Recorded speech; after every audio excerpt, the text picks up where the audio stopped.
नमस्कार, D5 channel Hindi के programme धर्म धरोहर संस्कृति में आप सभी दर्शकों का बहुत बहुत स्वागत है। इस प्रोग्राम में हम हिंदू धर्म के अलावा और भी धर्मों की बातें करते हैं। वैसे हिंदू धर्म की बात करें या फिर हिंदू सभ्यता, संस्कृति और विशेषता की बात करें तो ये सबसे अनूठी है। भारतीय सभ्यता, संस्कृति बहुत ही पुरानी और प्राचीन है। इस प्रोग्राम में हमने इससे पहले हिंदू धर्म में आने वाले संस्कारों की बात करी थी, हिंदू धर्म में जो संस्कार होते हैं उनकी बात करी थी। और आज हम बात करेंगे ओम के उच्चारण की। ओम एक ऐसी ध्वनि जिसको आप महसूस कर सकते हैं, जिसका उच्चारण आप पेट से करते हैं। ओम का वैसे भी काफ़ी महत्व है, धार्मिक भी और वैज्ञानिक भी। शाही जी, क्या धार्मिक महत्व है ओम का? जी मैम, ओम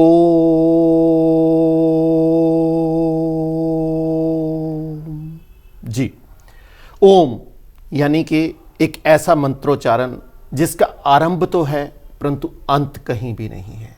ओम केवल हिंदू संस्कृति में ही नहीं, हर धर्म, चाहे वो ईसाई हैं, चाहे वो इस्लाम है या पारसी हैं या बौद्ध हैं या जैन है या इंग्लिश के मंत्रोच्चाक्षर में भी इसका नाम अंकित है।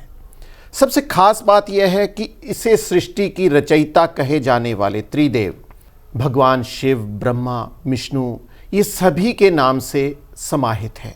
जब भी हम पूजा करते हैं, अपने इष्ट देव को याद करते हैं तो उनके नाम से पहले भी ओम अक्षर का उच्चारण किया जाता है। सही मैम, स्वाभाविक ही हमारे मन से निकलने लग जाता है।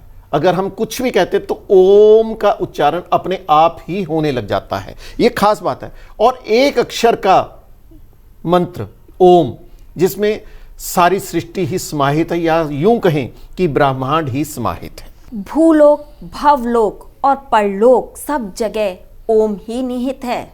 जी, केवल उच्चारण ही इस मंत्र की महानता को दर्शाता है।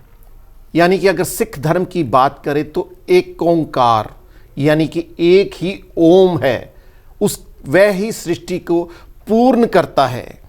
ओम की ध्वनि में ही त्रिदेव का वास भी माना गया है। जी, परम पिता परमेश्वर से मिलने का ये एक अचूक उपाय बताया गया है। जो इस मंत्र का जाप करता है, कहा जाता है कि वो सीधा परम पिता परमेश्वर से संपर्क स्थापित कर सकता है। यूं कहें कि भूलोक, भुवलोक और स्वर्गलोक यानी कि तीनों लोक में ओम यानी कि ओ, अ और म यानी कि तीनों अक्षरों का समावेश से हम मुक्ति पाने की तरफ अग्रसर हो जाते हैं।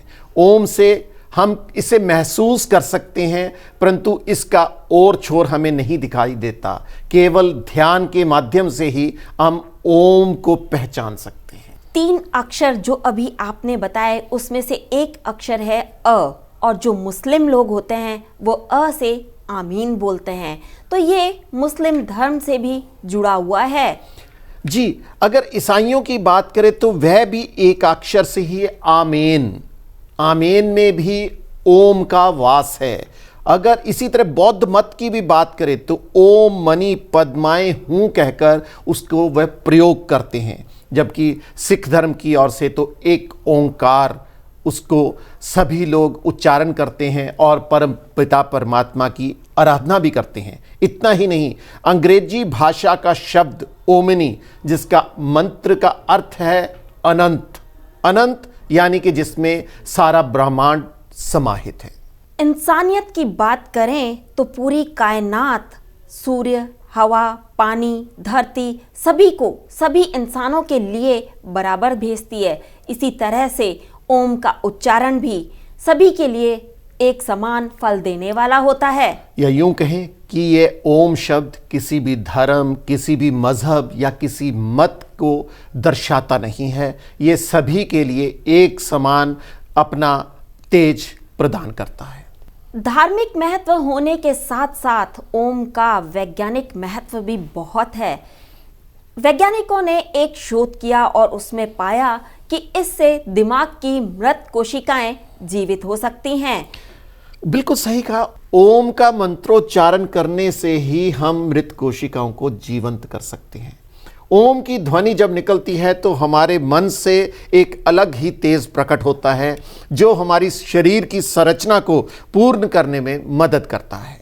इस ओम के उच्चारण से आपके पेट में कंपन होता है, मस्तिष्क में कंपन होता है, जिससे ब्लड सर्कुलेशन बिल्कुल ठीक रहता है, जिससे हार्ट की प्रॉब्लम कम से कम होती हैं, दिमाग की प्रॉब्लम कम से कम होती हैं।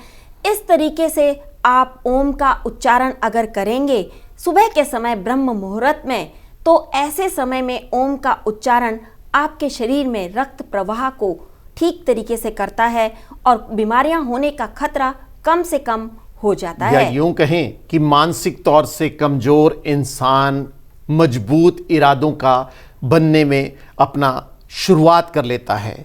अगर आइंस्टीन को बात करें तो उन्होंने भी स्वीकार किया था कि ओम का मंत्रोच्चारण ब्रह्मांड समान है, यानी कि अनंत है।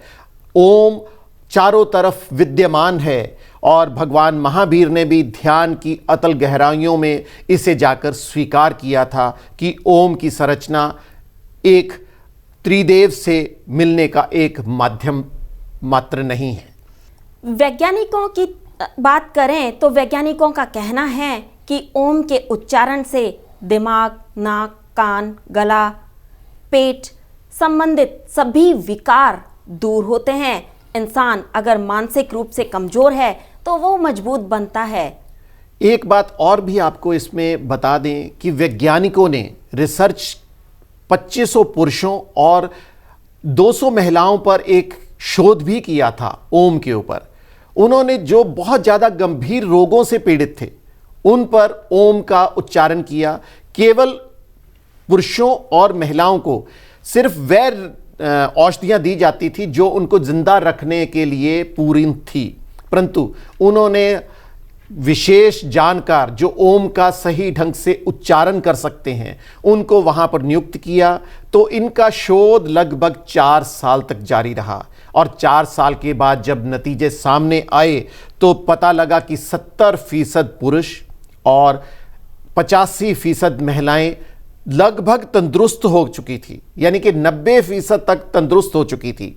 महिलाओं के ऊपर ओम का प्रभाव बहुत ही गहन पड़ा, जिसके कारण गंभीर बीमारियां भी दूर हो गई। जी, ओम का उच्चारण सही ढंग से करना बहुत ज़रूरी है, जो आपको हिंदू धर्म के महत्व के साथ साथ वैज्ञानिक तर्क भी देता है और आपको सभी बीमारियों से दूर रखता है।